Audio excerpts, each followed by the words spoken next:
Hello friend, मैं हूं Ashish Kumar. Knowledge speed में आपका स्वागत है।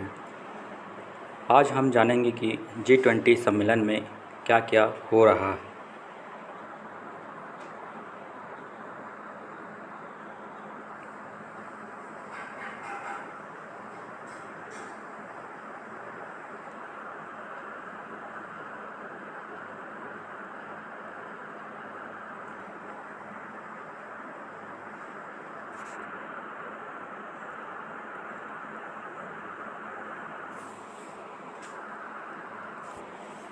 G20 सम्मेलन उद्घाटन भाषण की शुरुआत मोदी ने आयोजन स्थल से कुछ दूर स्थित प्राचीन लौह स्तंभ पर प्राकृत भाषा में उत्कीर्ण मंत्र का उल्लेख करते हुए कि उन्होंने कहा है कि इस पर लिखा है, मानवता का कल्याण व सुख सदैव सुनिश्चित किया जाए।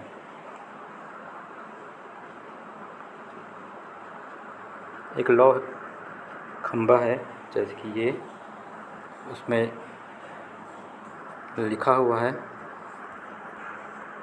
मानवता का कल्याण व सुख सदैव सुनिश्चित किया जाए। इसी के साथ नरेंद्र मोदी शुरुआत करते हैं। इस मंत्र के सहारे मोदी ने 21वीं सदी को बेहतर बनाने की राह दिखाई। सम्मेलन का थीम वासुदेव कुटुंबकम को सार्थक बनाया। बता दें, G20 का थीम है वासुदेव कुटुंबकम। अब जानते हैं लौह स्तंभ के बारे में। दिल्ली का लौह स्तंभ दिल्ली में कुतुब मीनार के निकट स्थित एक विशाल स्तंभ है। यह अपने आप में प्राचीन भारतीय धातु कर्म की पराकाष्ठा है। लोहे के द्वारा बनाया गया है। यह कथित रूप से इसको राजा चंद्रगुप्त विक्रमादित्य से निर्माण कराया गया था। मतलब राजा चंद्रगुप्त ने इसको बनाया था। इस स्तंभ की ऊंचाई लगभग 7 मीटर है और पहले हिंदू व जैन धर्म का मंदिर हुआ करता था। 13वीं सदी में कुतुबुद्दीन ऐबक ने कुतुब मीनार की स्थापना की थी।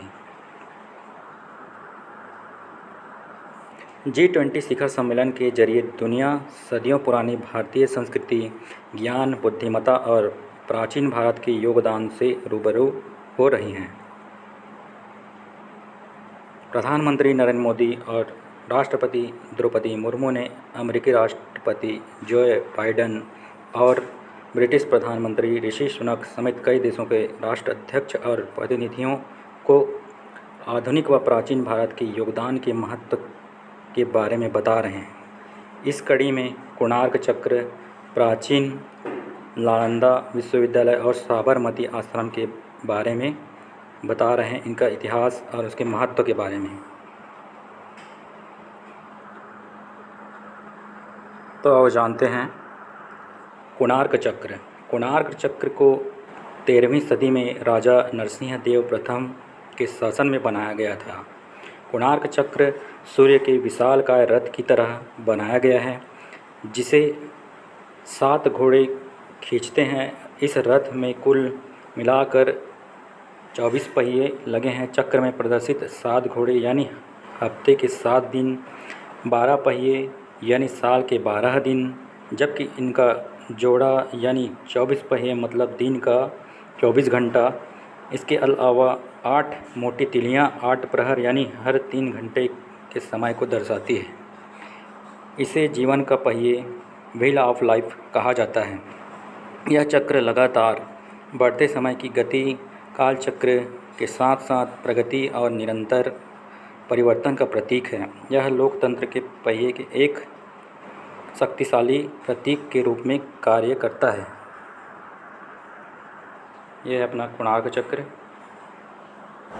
जिसकी हम चर्चा कर रहे हैं।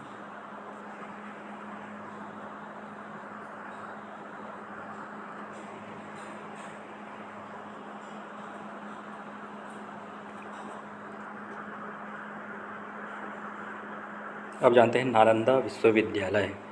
भारत के G20 प्रेसिडेंसी थीम वासुदेव कुटुंबकम की तरह ही नालंदा विश्वविद्यालय सामंजस्यपूर्ण विश्व समुदाय बनाने की प्रतिबद्धता का जीवित प्रमाण है।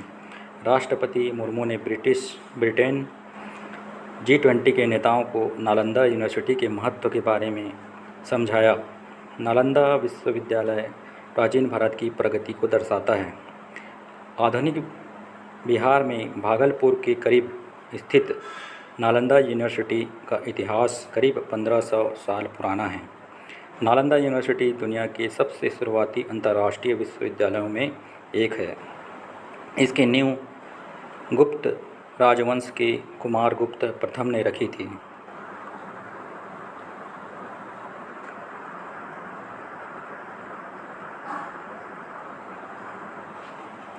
बता दें, ये अपना नालंदा विश्वविद्यालय है, जिसके बारे में द्रौपदी मुर्मू जो राष्ट्रपति हैं भारत के, वो बता रहे हैं जितने भी G20 सम्मेलन में सम्मिलित हुए हैं उनको।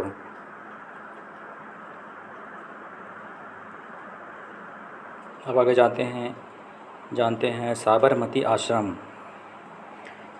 1915 में गांधी जी के दक्षिण अफ्रीका से लौटने के बाद भारत में उनका पहला आश्रम 25 मई 1915 को अहमदाबाद के कोचरब क्षेत्र में स्थापित किया गया था। करीब 2 साल बाद वहाँ कोचरब में अच्छी सी सुविधाएं, गौशाला, वातावरण का अच्छा ना होने के कारण 2 साल के बाद 17 जून 1917 को साबरमती के किनारे उनका आश्रम स्थानांतरित कर दिया गया। साबरमती नदी के किनारे होने की वजह से उनके आश्रम को साबरमती आश्रम कहा गया। इसे हरिजन आश्रम भी कहा जाता है। 1917 से 1930 तक मोहनदास गांधी का घर था, जो भारत के स्वतंत्रता के आंदोलन का मुख्य केंद्र में एक था। 12 मार्च 1930 को गांधी जी इसी आश्रम से दांडी यात्रा का शुरुआत किए थे। दांडी यात्रा जो प्रारंभ हुआ था वह साबरमती आश्रम से ही शुरुआत किया गया था।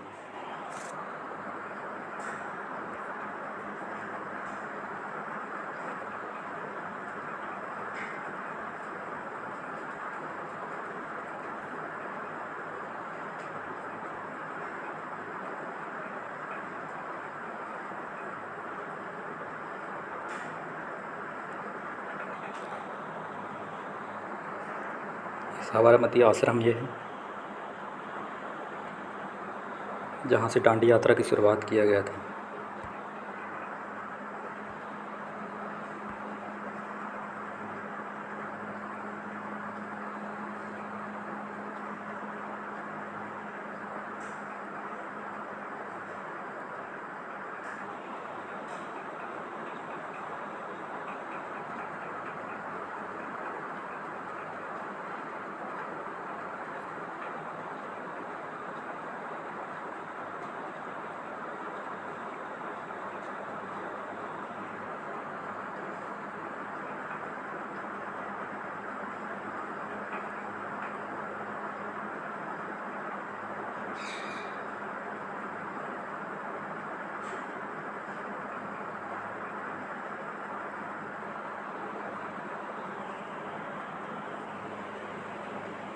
इसी के साथ हमारा वीडियो समाप्त होता है। आपको हमारा वीडियो पसंद आए तो लाइक करना, शेयर करना और सब्सक्राइब करना ना भूलें।